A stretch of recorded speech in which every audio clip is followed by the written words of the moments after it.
ఒక్కటైనాక ఒకటి తినాలి. తమ్మి ఒక్క రోజుకి కళ్ళన్ని గుంతలకు పోయినాయింది, ఏమైందిరా? బ్రహ్మమురారి సురాచితలింగం తత్ఫనమామి సదా శివలింగం. నమ శివాయ. ఓం నమ శివాయ గాని నువ్వైతే ఆఫీస్కి జల్దిండ్రా, నీతో చాలా పని ఉన్నది. పని లేదు పాట లేదు, నన్ను ఒలిఫియా కాక ఓపిక లేదు. నువ్వు ఒక పొద్దున్నావా తమ్మి? ఒక్క పొద్దు గారి అలా 3 పొద్దులు ఎరకలేరా? మరి 3 పొద్దులుండేటోనివి గట్లెందుకు మూలుగుతున్నావు? శాతన అయితలేరాక, పొద్దుడు సంధి తిండే తినలేను. సత్తి పొద్దు పొద్దుగాలనే అర్ధ డజన్ అరటి పండ్లు తిన్నావు కదా? అర్ధ డజన్ అరటి పండ్లు ఒక సేఫ్ పండు తిన్నా, ఎప్పుడు అరిగిపోయినాయి. మళ్ళీ 2 కిలోల పుచ్చ పండ్లు మళ్ళీ ఇది కొనుక్కొచ్చుకున్నా. అవునా? కానీ అర్ధగంట కోపారు నీకు ఆకలి అవుతుంది కదరా, నీకెందుకు ఈ ఉపాసాలు? ఉపాసం అంటే ఏంటిది అనుకుంటున్నావు? మబ్బులే లేచి నెత్తి మీదకి వెళ్ళి తానం చేసి గుడికి పోయి వచ్చి అర్ధ డజన్ పాలు గిలాసడు అరటి పండ్లు తాగాలి. మళ్ళీ పగటికి కడుపులో గోకినట్టు అయింది అనుకో, అందుబాటులో ఉంటే అంగూర పండ్లు లేకుంటే పుచ్చ పండు కొనుక్కొని పొట్టు తినాలి. అబ్బా నువ్వైతే ఉత్త ఆగంగానివి తమ్మి. ఒక్క పొద్దు అంటే ఏంటిది అనుకుంటున్నావు అక్క? ఒక్క పూటకు ఒక్కొక్క రకం పండ్లు తిని ఓం నమ శివయ్య అనాలి. అట్లా కాదురా, ఒక్క పొద్దు అంటే పచ్చి మంచి నీళ్ళు కూడా తాగొద్దు.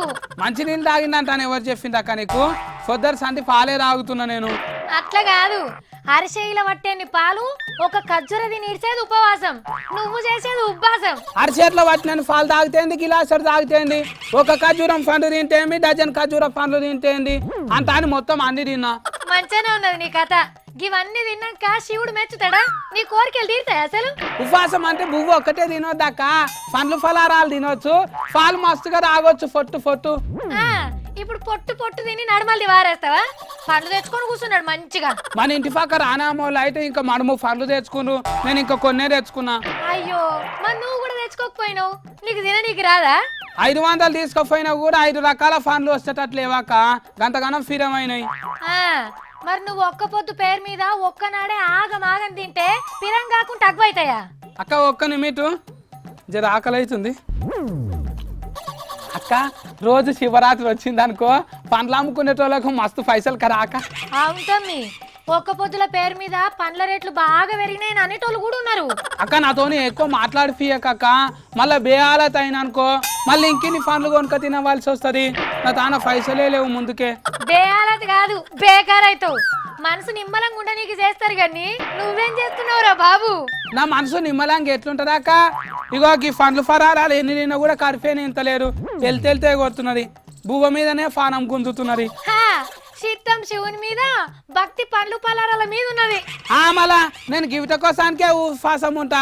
ఇవాళ అయితేనే పండ్లు ఫలారాలు పాలు కడుపు నిండా దొరుకుతాయి. చిన్నగా నా పరిస్థితి ఇట్లనే ఉంటున్నా నేను. అక్క మా ఫటీలో నువ్వు కూర ఏమొండక అక్క, బువ్వ కూడా వండకు, మళ్ళీ ఆసన వస్తే తినబుద్ధి అవుతుంది. నిజంగా రాత్రికి ఏం తినవా? ఖాళీ కడుపుతోనే వండుకుంటావా? మరి నీకు నిద్ర ఎట్లా పడుతుంది తమ్మి? రత్నపూరి గడ్డలు, గిలాసడు పాలు, సాంగులు అటుకులు తిని తెల్లని దాకా బతుక తుకారం సినిమా చూసుకుంటా మేల్కనే ఉంటాక. ఇవన్నీ తిన్నాక ఏం ఉపాసం రా? చూసిండ్రా మా సత్తిగాని ఉపాసం? ఒక పొద్దు అంటే ఒకప్పుడు పచ్చి మంచినీళ్ళు కూడా తాగపోదురు, ఇప్పుడు ఒక పొద్దు పేరు మీద పండ్లు పొలాలు తినుడు, అటుకులు బుక్కుడు, ఇంకా ఆగనోళ్ళైతే టీ కాఫీలు తాగుడు. అయినా శివరాత్రి రోజు జాగారం ఉంటే పుణ్యం వస్తుందట. అక్క ఇప్పుడు చెప్పినా అని తెచ్చిపెట్టాక మళ్ళీ మాఫటికి ఆకలి అవుతుంది. ఇప్పుడు తింటా ఏరే ఆర్తలు చెప్పుకో. ఇక నువ్వు కెమెరా బంద్ చేయరా ఆయన, అందరు చూస్తే డిస్టిక్ అవుతాను మళ్ళా.